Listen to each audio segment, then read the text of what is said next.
À l'approche de l'Autriche, le 24e jour de l'Odyssée nous transporte dans les airs de Taraspe, en Suisse orientale, dans un subtil mélange culturel, historique, bucolique et forestier. L'exploration rondement menée continue le jalon de la rivière Inn et de cette vallée enchâssée dans la Basse-Engadine, au cœur du canton des Grisons, dans les crins tyroliens.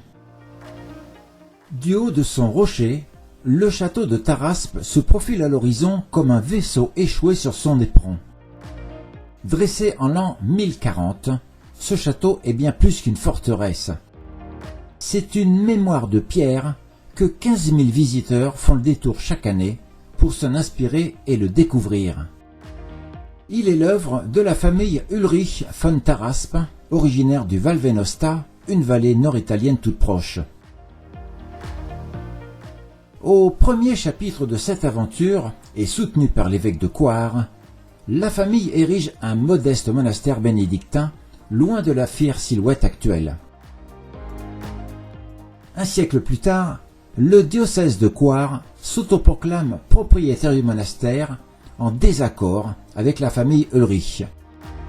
La colère du neveu Ulrich alors le conduit à assiéger la bâtisse pour déloger les troupes de l'évêque et rendre justice en son nom. Au XIIIe siècle, elle est vendue au comte Albert III de Tyrol, puis à la famille von Matsch, qui en sera propriétaire durant 150 ans. En 1464, Ulrich IX von Matsch cède le château à Sigismond d'Autriche, le régent du comté de Tyrol. Dès lors, Taraspe devient un comté aux couleurs autrichiennes, un changement de bannière qui révolte la Basse-Engadine, où les habitants, rétifs à cette nouvelle autorité, se soulèvent avec virulence. Tandis que les Autrichiens transforment l'ancienne abbaye en forteresse et imposent leur emprise sur la région, les liens entre château et habitants se tendent jusqu'à éclater en affrontement. Lorsque la réforme protestante gagne du terrain, les tensions se ravivent comme les braises sous le vent. En 1548 puis en 1578, l'histoire vacille alors que les habitants, acquis à la nouvelle foi, se ruent à l'assaut des remparts, tentant d'arracher le château aux intrus. Puis, au XVIe siècle, le château est conçu comme une forteresse frontalière et s'agrandit à sa taille actuelle. En 1612, le château est pris d'assaut, dévasté et incendié par les Grisons. Après 150 ans de tourmente, en 1648 et en fin de guerre de 30 ans, l'État libre des Trois Ligues, qui se sont alliés à l'ancienne Confédération suisse, obtient enfin son indépendance face au Saint-Empire romain germanique. Au XVIIIe siècle, Taraspe demeure seul territoire autrichien en Suisse, tandis que le château s'affranchit d'un visage singulier de par son agrandissement jusqu'à son aspect actuel. Après les invasions françaises de 1792 et 98, l'enclave autrichienne est cédée à la Suisse par Napoléon Ier, alors déclarée République helvétique en 1803. Privé de sa fonction stratégique, le château s'éteint, sa silhouette sombre dans l'oubli et la ruine dès 1815. Mais en 1900, il est sauvé de l'oubli par l'industriel et mécène Karl August Ligner.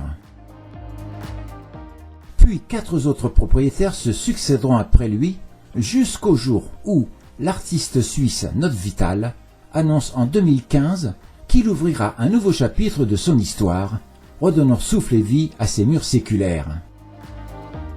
Réinventé en 2016, il s'ouvre aujourd'hui comme un sanctuaire où les siècles se racontent comme les pages d'un roman.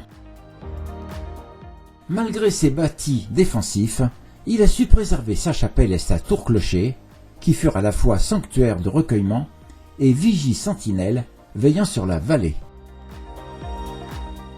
Ces murailles millénaires portent encore l'écho des batailles et 330 ans de dogmes possessionnels et conflictuels des acteurs successifs de ce lieu d'envergure. Taraspe est à la fois gardien du passé et messager du présent, une citadelle qui veille sur la vallée et invite chacun à la contempler.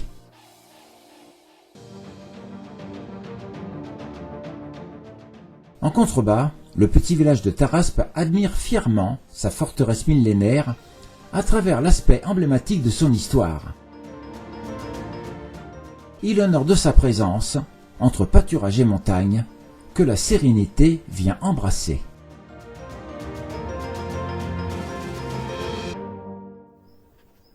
Un insolite petit groupe de maisons, parées de façades délicatement ornementées, s'accroche à la montée du château, comme pour veiller sur lui et raconter en silence l'histoire des lieux.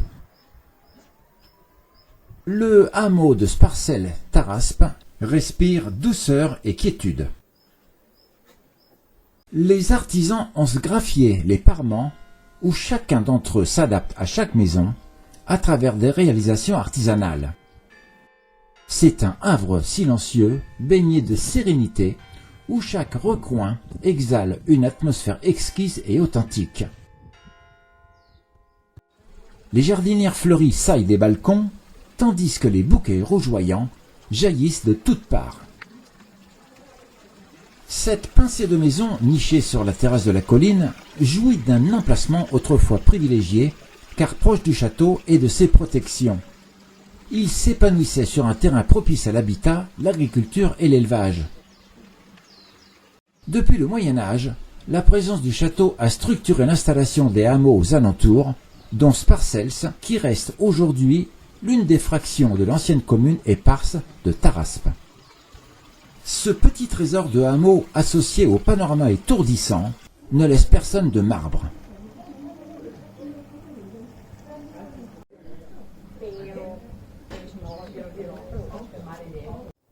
La montée du château, elle-même jalonnée de trésors symboliques, se pare de petits oratoires ornés de fresques religieuses.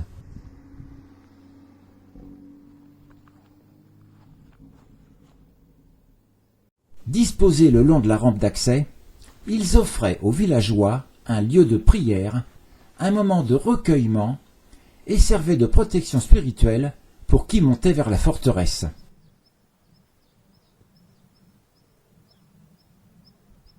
Ici aussi, les artistes ont déployé tout leur talent, à travers des réalisations artisanales, de fresques disséminées représentant le Christ et ses disciples. Ces parements baroques de toute beauté rendent hommage aux pionniers créateurs-décorateurs depuis 3 siècles, qui ont signé de leurs griffes l'âme engadinoise, des artistes qui ont exprimé dans la splendeur leur pulsion artistique.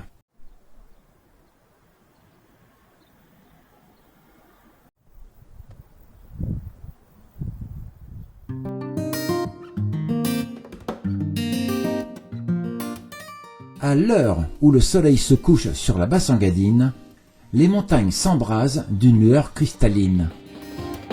Le vent glisse en secret sur les prés assoupis, effleurant les sapins d'un murmure adouci. Et dans la paix dorée qui descend sur les vallées, chaque ombre reflète les reliefs dans la courbe des prés.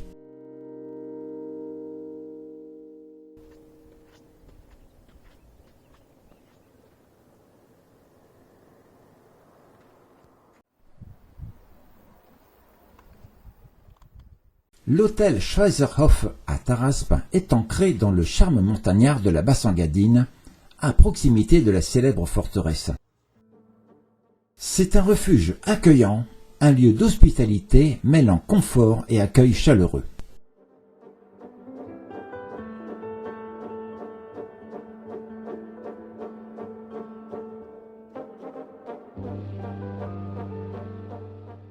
Le donjon carré veille sur la vallée comme la sentinelle du lieu.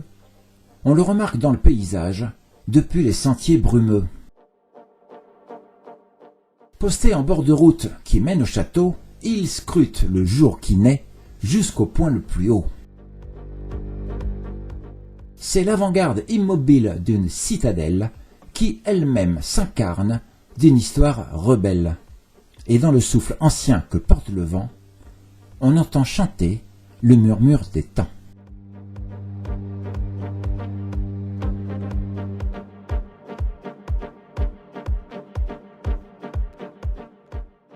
Dans le sillage de l'Odyssée, à seulement 15 km de l'Autriche, le petit village de Ramosch coule des jours tranquilles dans la vallée de l'Inn, offrant à qui le traverse le bénéfice d'une attachante promenade.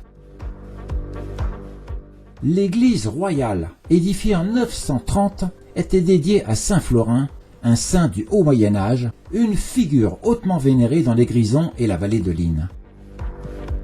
6 siècles plus tard, l'église a été reconstruite en 1522 dans son état actuel, de facture gothique tardif. Le clocher que l'on contemple aujourd'hui date de 1926 seulement, rayonnant de couleurs vives là où 46 ans plus tôt, les flammes avaient consumé son ancien frère. Les pastels du clocher, à la fois troublants et fascinants, expriment sur la pierre des écrits gravés en caractères romanches gothiques, mentionnant entre autres la datation et les initiales des charpentiers et maçons qui, de leurs mains, ont restauré ce nouveau clocher.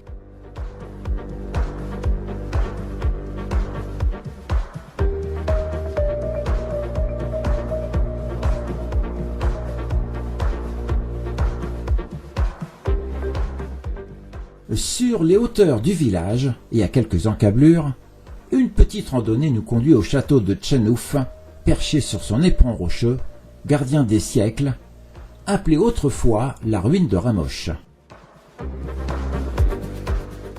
Le passé et le présent veillent ensemble sur la Basse-Engadine, cette vallée de l'Inn où le temps passe, là où l'histoire demeure.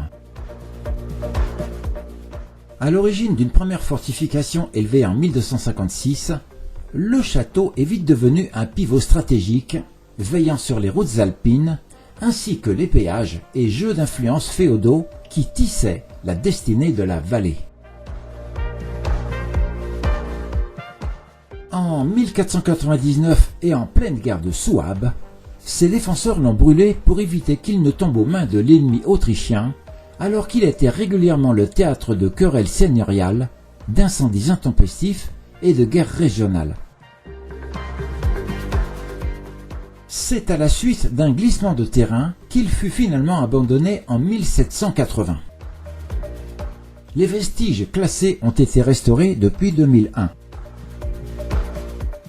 Ce fragment du Moyen-Âge figé dans son cadre idyllique est devenu l'attraction des passionnés d'histoire, de randonnée et de patrimoine médiéval, où chaque pierre respire encore l'écho des siècles.